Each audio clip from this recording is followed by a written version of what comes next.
Exercise number 6.1 ये आपको last करने के लिए दी थी एक्सरसाइज। 3 क्वेश्चन इसके अंदर हमारे पास हैं, जिसमें सबसे पहली प्रॉब्लम हमारे पास आई है एक्सरसाइज 6.1 में क्वेश्चन नंबर 1 पार्ट नंबर 2। क्या कह रहा है सुनिए ध्यान से।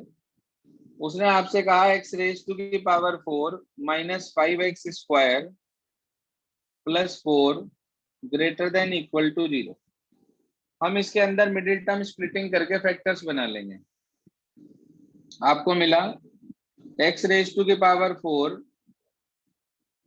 हमें 4 के ऐसे फैक्टर्स बनाने हैं जिन्हें प्लस करके 5 आ जाए।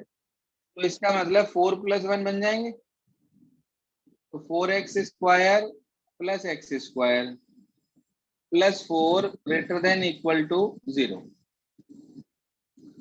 तो एक्स रेज टू की power 4 minus 4x² minus x² plus 4 greater than equal to 0। आपने पहले 2 से कॉमन ले लिया x², अंदर बच गया x² माइनस 4। यहां से आपने कॉमन ले लिया -1, अंदर बच गया x² माइनस 4। तो आपके पास फैक्टर आ गए x - 1, x + 1, x + 2, x - 2 greater than equal to 0।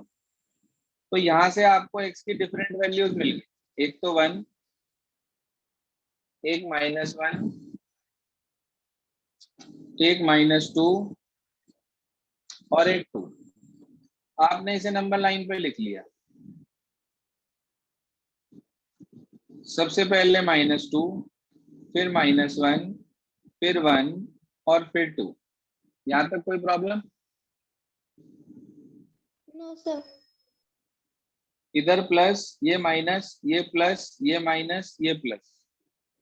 उसने हमारे से ये बोला कि हमें वो नहीं चाहिए जिसके अंदर ये पूरा फंक्शन हमारे पास ग्रेटर देन इक्वल टू 0। तो भाई पॉजिटिव हो इसका मतलब, यानी कि ये इंटरवल, ये इंटरवल और ये इंटरवल, ये 3 आपको लेने हैं। और इक्वालिटी है, इसका मतलब क्लोज ब्रैकेट लगेगा या ओपन ब्रैकेट लगेगा? क्लोज। क्लोज। तो सॉल्यूशन सेट आपके पास आ गया -∞ से लेकर -2 यूनियन, उसके बाद -1 से 1 यूनियन और 2 से इंफिनिटी। चेक करिए आंसर क्या आ रहा है। यही है। अगला देखिए इसके बाद क्वेश्चन नंबर 2 का पार्ट नंबर 2 है हमारे पास। क्या कहता है क्वेश्चन 2 का पार्ट 2?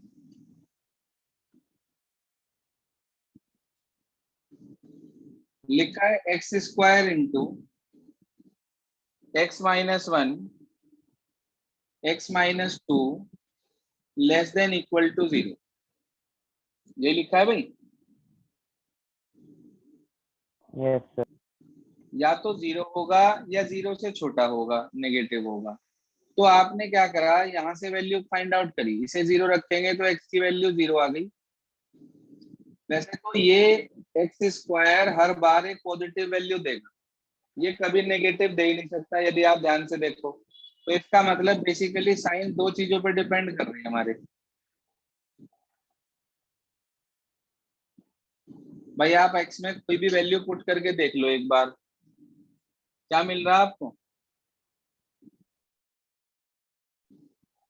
1 और 2। कोई भी वैल्यू रख के देख लो, नेगेटिव तो कभी आने का ही नहीं, या आएगा नेगेटिव? सब बोलिए सर। पॉजिटिव ही आएगा। हर बार पॉजिटिव मिलेगा आपको। तो हमने क्या करा, देखो इसके अंदर इससे मिली हुई वैल्यू को हम इसमें प्लॉट नहीं करेंगे, क्योंकि ये हर बार हमें पॉजिटिव दे रहा है। अकेला x लिखा होता तो हम इसे जरूर रखते। फिलहाल हमारे पास यहाँ से वैल्यू मिल गई 1 और अगली मिल गई 2। ये पॉजिटिव, ये नेगेटिव और ये हमारे पास कितना पॉजिटिव। ठीक है भाई, बात क्लियर हो गई यहाँ तक? सर 0 क्यों नहीं दिया सर? 0 इसलिए नहीं लिया क्योंकि यहाँ पे होल स्क्वायर आ रहा ना, और ये आपको एक जो है इस होल स्क्वायर पे हमेशा पॉजिटिव वैल्यू मिलेगी 0 पे। आप इसके अंदर कुछ भी रखोगे पॉजिटिव मिलेगा, कभी नेगेटिव इससे छोटे पे आ ही नहीं सकता। भाई आप जो वैल्यू पुट करते हो, इसका मतलब ये हुआ जैसे आपने यहाँ पर x की वैल्यू -2 रखी, तो -2 इस ब्रैकेट से मिला था। इसके अंदर अगर मैं -2 से छोटी वैल्यू रख दूंगा, तो यानी कि मुझे इससे -2 से छोटी वैल्यू रखते ही साइन चेंज होगा, और बड़ी वैल्यू रखते ही साइन चेंज होगा।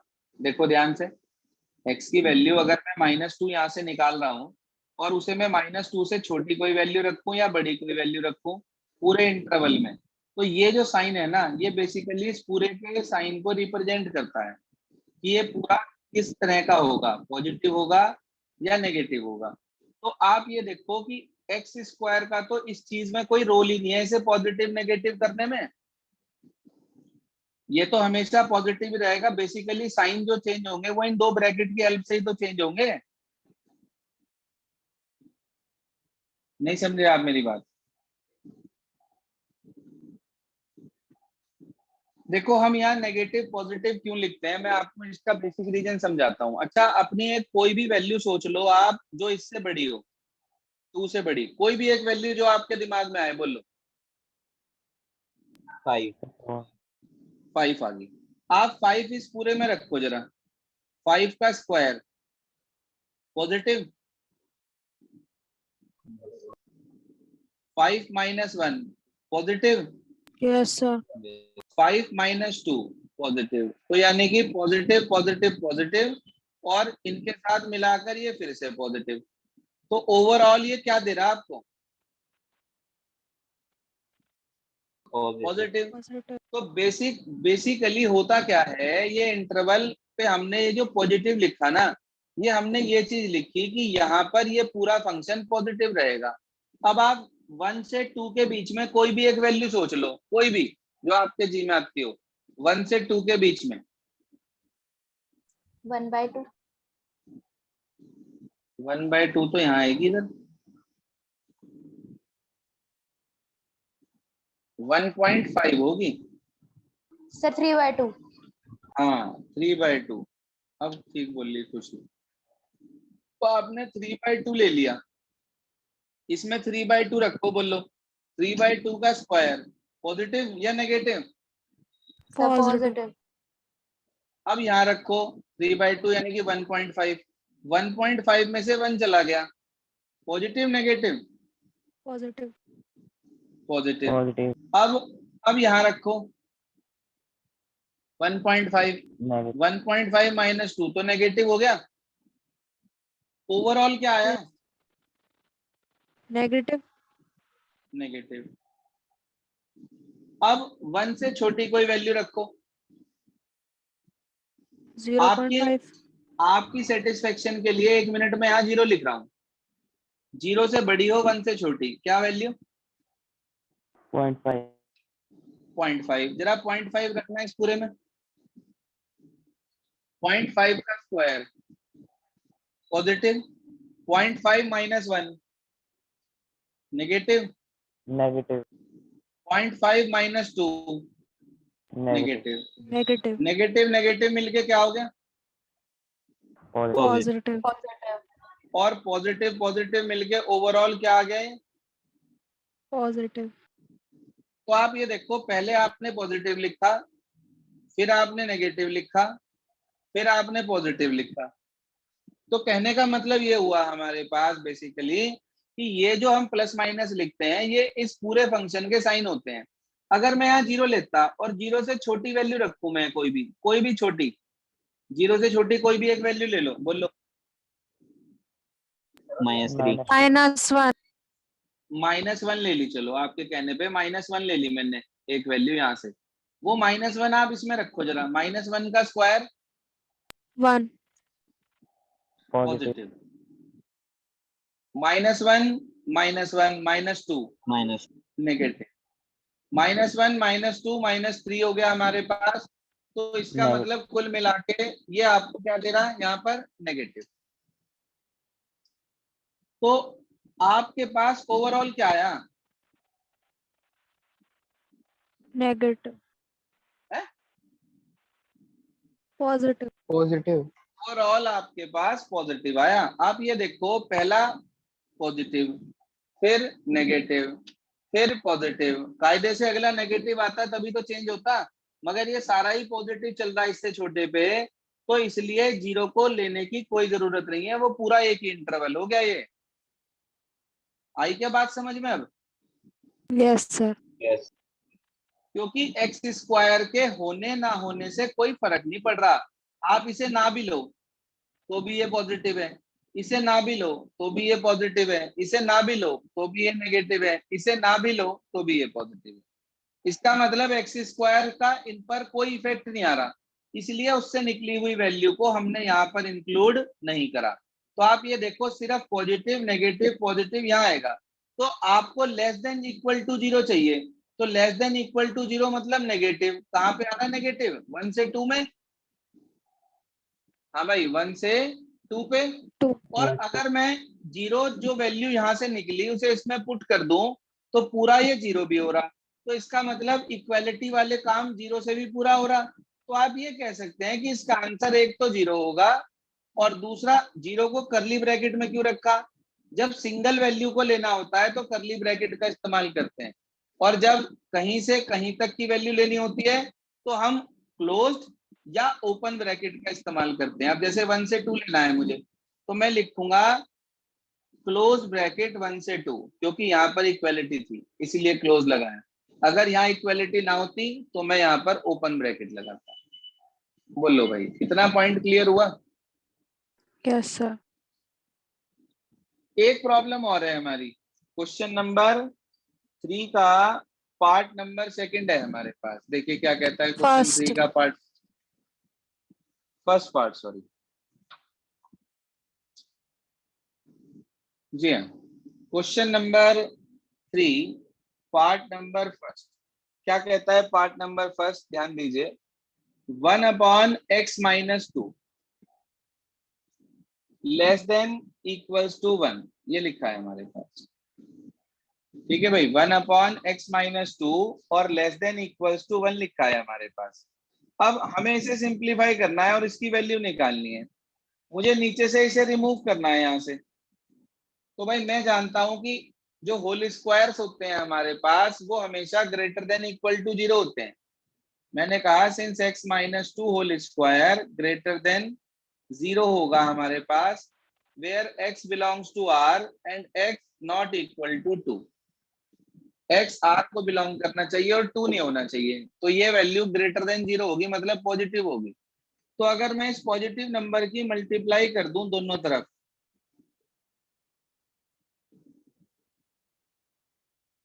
बोलो ये वाला पॉइंट क्लियर हुआ क्या?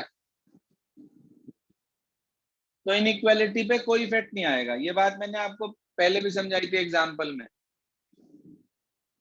Yes sir, is this clear? Yes sir.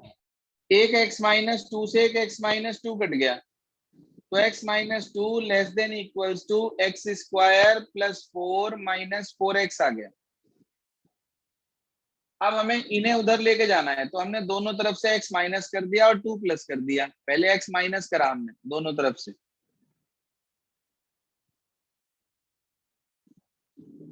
ऐसा करने से ये x खत्म हो गया यहाँ से। अब यहाँ -2 है, तो इसे मैंने +2 बना लिया, दोनों में 2 प्लस कर दिया, इधर भी और इधर भी। इस 2 से ये 2 कैंसिल आउट हो गया। आपके पास इक्वेशन आ गई है एक्स स्क्वायर माइनस 5x और +6। इसकी तरफ ग्रेटर का साइन है तो ग्रेटर देन इक्वल टू 0। अब आप इसके फैक्टर बना लो, 6 के ऐसे फैक्टर बनाओ प्लस करके 5 आए। बोलिए 3 2 2 + 3, 2 और 3, तो मैं डायरेक्ट फैक्टर लिख दूं क्या x-2 और x-3?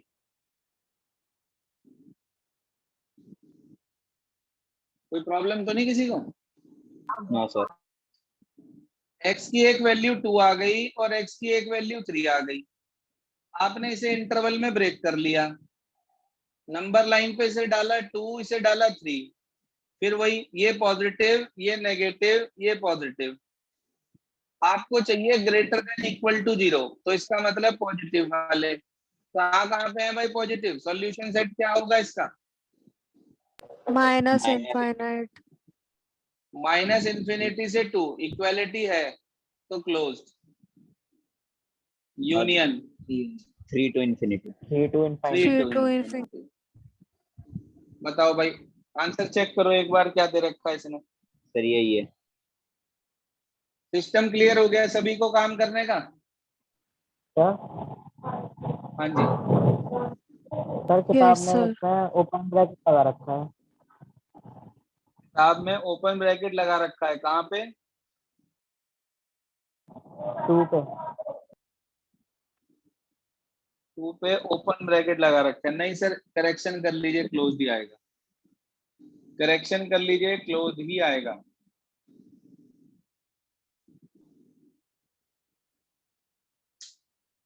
Clear? Yes, sir.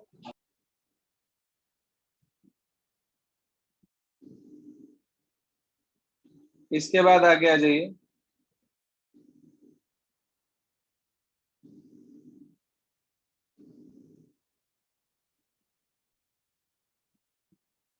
Next क्या कहता है, सुनिए ध्यान से।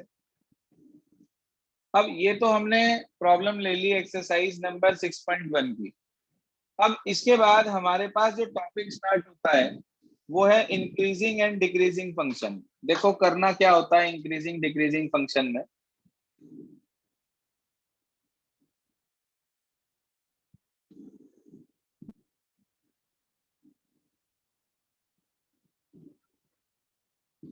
Increasing and decreasing functions.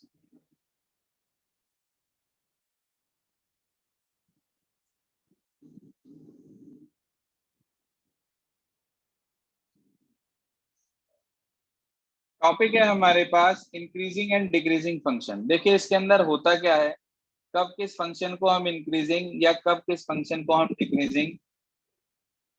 हमारे पास इसके अंदर दो चीज आती हैं, एक होता है इंक्रीजिंग एंड डिक्रीजिंग और एक होता है हमारे पास strictly increasing and strictly decreasing.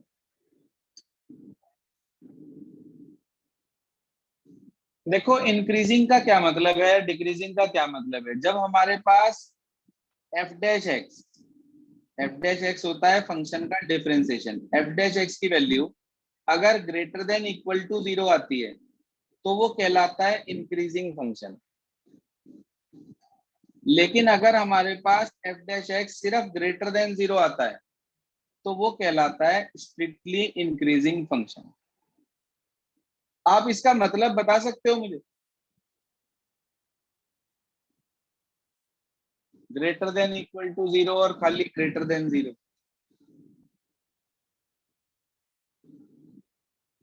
Yes students. और वो इक्वल भी होगा, ये इक्वल भी नहीं होगा। इसका मतलब है कि 0 भी हो सकता है एफ डैश एक्स की वैल्यू। अगर एफ डैश एक्स की वैल्यू 0 भी हो सकती हो तो हम उसके लिए श्योर नहीं होते पूरी तरह से कि वो स्ट्रिक्टली इंक्रीजिंग है, मतलब पूरी तरह से इंक्रीजिंग है या नहीं है। लेकिन अगर सिर्फ F dash x greater than 0 दिखा दें आप तो वो आता है स्ट्रिक्टली इंक्रीजिंग फंक्शन। अभी बताऊंगा वर्किंग प्रोसीजर क्या है, ये आपको इस इंक्रीजिंग डिक्रीजिंग के बारे में बता रहा हूं। अगर आपका F dash x less than equal to 0 आ जाए तो ये कहलाता है हमारे पास डिक्रीजिंग फंक्शन। लेकिन अगर एफ डैश एक्स की वैल्यू लेस देन 0 आ जाए, सिर्फ इक्वालिटी ना हो, तो ये कहलाता है स्ट्रिक्टली डिक्रीजिंग फंक्शन। याद रहेगी बात इतनी? Yes sir. हाँ जी। यस। देखो दो तरह के ग्राफ मिलते हैं हमारे पास, एक वो जिसके अंदर फंक्शन इस तरीके से जाता है पूरा, और एक वो जिसके अंदर फंक्शन इस तरीके से नीचे की तरफ आता है पूरा। तो ये कहलाता है स्ट्रिक्टली इंक्रीजिंग का ग्राफ, ऊपर की तरफ जा रहा है लगातार फंक्शन पे। अगर हम अलग अलग वैल्यूज x की लें, पहली वैल्यू पे छोटी वैल्यू है, बड़ी पे और ज्यादा हो गई, तो ये फंक्शन लगातार बढ़ता चला जा रहा है, इसलिए इसको बोलते हैं स्ट्रिक्टली इंक्रीजिंग फंक्शन। इसमें कहीं बीच में कोई कॉर्नर पॉइंट नहीं आ रहा है आपके पास, कहीं पर ये जो है मुड़कर नहीं चल रहा, स्ट्रेट फॉरवर्ड चल रहा है, बिल्कुल एक इस तरीके से कर्व है एक पूरा। ऐसे ही ये कहलाता है स्ट्रिक्टली डिक्रीजिंग फंक्शन। लेकिन अगर इनमें कहीं भी बीच में कहीं भी कोई पॉइंट आ जाए, कॉर्नर पॉइंट बन जाए उसके अंदर, तो उस केस में वो कहलाता है इंक्रीजिंग, यानी कि उस पर्टिकुलर पॉइंट पर वैल्यू जो है वो हमारे पास ब्रेक हो गया, कर्व हमारे पास। जैसे कि आप देखो, आपकी बुक में भी दे रखा है कि पहले ग्राफ ऐसे गया, फिर इस पॉइंट पे आगे इस तरीके से गया ऊपर, तो जहां पर ये पॉइंट आ गया बीच में, तो इस वजह से हम इसे सिर्फ इंक्रीजिंग फंक्शन कह देते हैं। ऐसे ही अगर ग्राफ के अंदर कहीं भी आपके पास नीचे चलते हुए सपोज करिए कहीं भी कोई कर्व आ गया, पॉइंट आ गया, तो उस केस में आप उसे सिर्फ डिक्रीजिंग फंक्शन का नाम देंगे। ये चीज आपको ग्राफिकली कहीं यूज नहीं करनी है, आपके नॉलेज के लिए आपको बता दिया कि स्ट्रिक्टली इंक्रीजिंग और डिक्रीजिंग का ग्राफ कैसा होता है और इंक्रीजिंग और डिक्रीजिंग फंक्शन का ग्राफ कैसा होता है। बात क्लियर हो गई यहाँ तक सभी को? Yes sir. Sir. Yes, sir. अब इसमें जो बेसिकली वर्किंग प्रोसीजर है हमारे पास वो क्या है, कैसे हम इसकी प्रोसेसिंग करते हैं, तो सुनिए ध्यान से। आपके पास कोई भी एक फंक्शन है, इसे नोट कर लें अपने पास। आपके पास मान लीजिए कोई भी एक फंक्शन है f(x) is equals to something, जो भी है, तो आप क्या करेंगे, इसका डिफरेंशिएशन करेंगे। सबसे पहले differentiate with respect to x, तो इसका डिफरेंशिएशन मान लीजिए f' आ गया। आप क्या करेंगे, इस f' को 0 के इक्वल रखकर और यहां से x की वैल्यू निकाल लेंगे, जितनी भी आएंगी, 1 या 2 जो भी आएंगी। मान लो 2 वैल्यूज आई, एक a और एक b। आप उसे नंबर लाइन पे प्लॉट करके इंटरवल ब्रेक करेंगे। सिखाया कभी आपको इंटरवल ब्रेक करने? Yes sir. फिर आप ये देखेंगे f' का साइन यहाँ कहां पर पॉजिटिव आ रहा है और कहां पर नेगेटिव आ रहा है। जहां पर पॉजिटिव आ रहा होगा वो इंक्रीजिंग, जहां पर नेगेटिव आ रहा होगा इसका मतलब वहां पर डिक्रीजिंग। याद रहेगी बात? सर स्ट्रिक्टली का कैसे पता चलेगा? स्ट्रिक्टली वाले में आपको ओपन ब्रैकेट का यूज करना है और इंक्रीजिंग डिक्रीजिंग वाले में आपको क्लोज ब्रैकेट का यूज करना है। क्लोज ब्रैकेट का मतलब होता है ये बाउंड्री वैल्यूज जहां पर दिया हुआ f' हमारा 0 हो जाएगा। तो अगर वो फंक्शन 0 हो सकता होगा तो वो इन्हीं वैल्यूज पर होगा जो क्रिटिकल पॉइंट निकल कर आए, तो आप उन्हें इंक्लूड करेंगे ओपन क्लोज ब्रैकेट लगाकर, नहीं तो आप उसके अंदर ओपन ब्रैकेट का यूज करेंगे। याद रखना, स्ट्रिक्टली में ओपन ब्रैकेट यूज होगा और सिर्फ इंक्रीजिंग डिक्रीजिंग में क्लोज ब्रैकेट का यूज होगा। ठीक है बेटा? Yes, sir. क्लियर हो गई बात सभी को? Yes sir. देखो, ये तो जो मैंने आपको अभी बताया ये तो इसका बेसिक वर्क है जो आपको इसके हर क्वेश्चन में काम करना है। लेकिन अगर हमें कभी भी किसी भी दिए हुए फंक्शन को इंक्रीजिंग या डिक्रीजिंग दिखाना है या स्ट्रिक्टली इंक्रीजिंग या स्ट्रिक्टली डिक्रीजिंग दिखाना है, तो सिस्टम वही है कि आपको f' को या तो ग्रेटर देन 0 दिखाना है या f' को आपको जो है ग्रेटर देन इक्वल टू 0 दिखाना है। ये तो हुआ स्ट्रिक्टली इंक्रीजिंग, ये हुआ इंक्रीजिंग। ऐसे ही अगर हम f' को लेस देन 0 दिखाएं तो स्ट्रिक्टली डिक्रीजिंग, और नहीं तो f' को हम लेस देन इक्वल टू 0 दिखाएं तो ये हमारे पास सिर्फ और सिर्फ डिक्रीजिंग। ये चीज हमारे पास है जो हमें ध्यान रखनी है। हाँ जी, बेसिक कंसेप्ट क्लियर हो गया इंक्रीजिंग डिक्रीजिंग का। नया टॉपिक है, थोड़ा सा टाइम लगता है समझने में, आज आप इसे एक बार रिकॉल कर लेंगे पूरे को, तब मैं इसके क्वेश्चन आपको करने सिखाऊंगा। बोलिए जी, यहाँ तक सब क्लियर या कोई बात ऐसी जो क्लियर ना हुई हो मुझे दोबारा बतानी। सर एक लाइन रह गई थी, वो पीछे वाला पेज खोल दो एक बार।